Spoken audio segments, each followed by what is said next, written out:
Hey, what's up, guys? This is going to be a demonstration of your next mini project. So this one, what you're going to be doing is you're going to create a simple drum beat, simple drum pattern, and then what you're going to do is then kind of deconstruct it little by little, and then make it so that we build it up over time, all within one track here. So I'll show you what I mean by that. So first, we only need one of these MIDI tracks.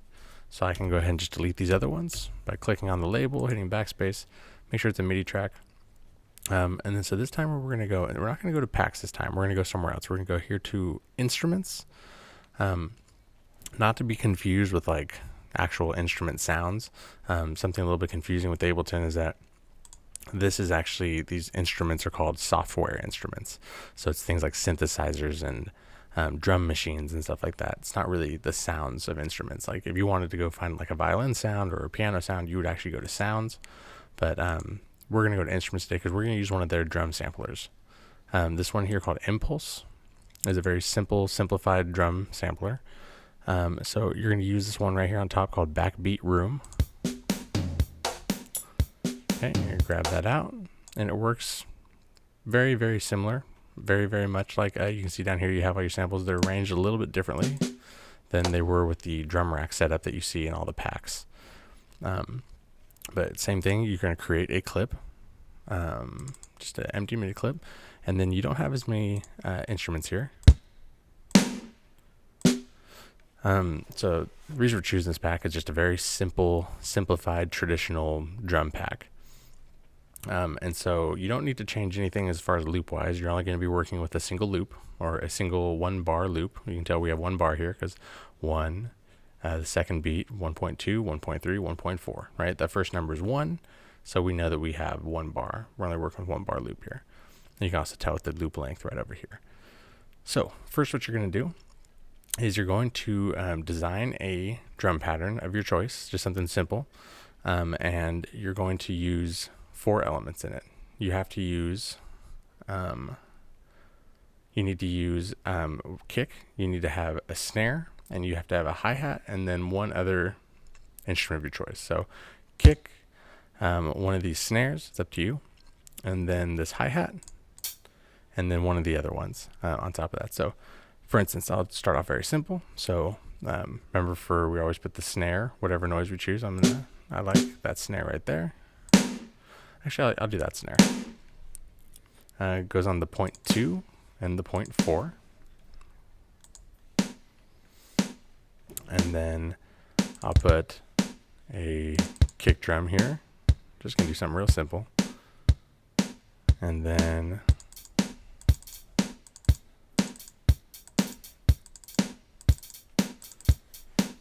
okay, very simple beat here. And then one extra thing. So I've got my kick, my snare, hi-hat, and then I'm going to do this tom. Okay, so just like that would work. Your beat doesn't have to be exactly the same, and explore and kind of experiment, adding some other kick drums and stuff like that. Your snare should definitely be on 0.2 and 0.4, but aside from that, you can have some freedom with it. So what we're going to do within our single track now, we're going to copy this clip and we're going to duplicate it. So the way that will work is if you hold Control on your keyboard in the very bottom left corner of your keyboard, Control, and then grab the clip. And then now you can see that I have like another one here. So as long as I'm still holding Control and I let go, you see that now I have the exact same clip with the same information. So I'm going to hold Control again, and what I'm going to do is I'm going to do it so I have the first top 4 of these are all the same clip. It's the full drum beat. You can see as I click between them, nothing's changing. It's all the same information. Now what we're going to do is that we're going to deconstruct it going backwards. So what you want to basically have is when you start off, you want to only have one of these instruments in here. So I'm going to start off with the kick. Okay, so my very first clip, I'm going to delete everything except the kick. Okay, and then the second clip here, I want one additional thing. I want the kick and one other instrument. So how about we'll do the hi-hat. The hi-hat will be the next thing that comes in. So I'm going to delete everything else. No snares, no toms. Okay, so I'm going to have just the hi-hat and the kick drum. And then last here, I am going to then I want to just add the snare for the third one, so I'm going to get rid of the toms. Okay, so then if you look back, if I click through these again, I only have the kick, and then the second one, I have the kick and the hi-hat. The third one, I'm adding the snare, and the fourth one, I'm adding the toms. Okay, so if I were to play it, it would sound like this.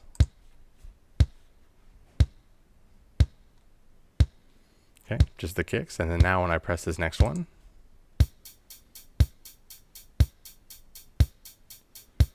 okay, and then if I press the next one, we're gonna get the snare.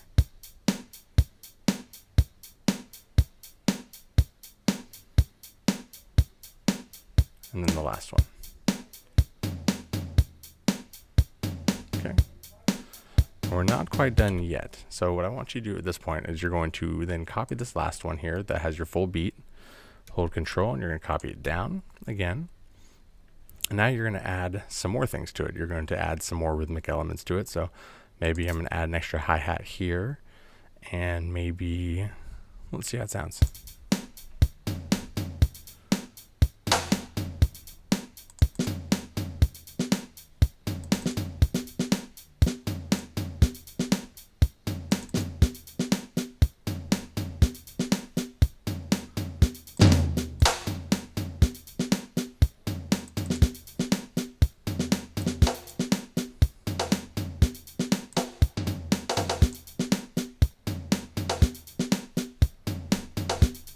Okay, so I added some extra stuff here. So then at the end of it, you're going to have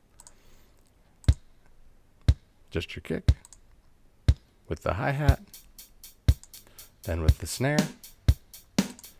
and then with whatever that fourth element is that you want, and then something with a little bit extra. And if you'd like, so that's just the minimum. You do need to have these 5 clips, but then if you'd like, I would definitely encourage you to add to this, go all the way down, as many as you want, and then just add some variation there. So what you're actually learning is how Ableton uses the session view with these little MIDI clips here. And a single track can only have a certain sound pack on it, or a certain instrument or a certain sound loaded into it. So we're using the same set of samples here. Sorry for that. We're using the same samples here, but what we're storing in these MIDI clips is different information, right? Different musical information, using the same sounds but different ideas. Okay. And another way that you could do this too is this by instead of pressing these play buttons, over here in the far right in the master track, you see that we have these numbers here. These represent scenes, or what are called scenes. And so you can actually use these little play buttons too, and it'll work the same way.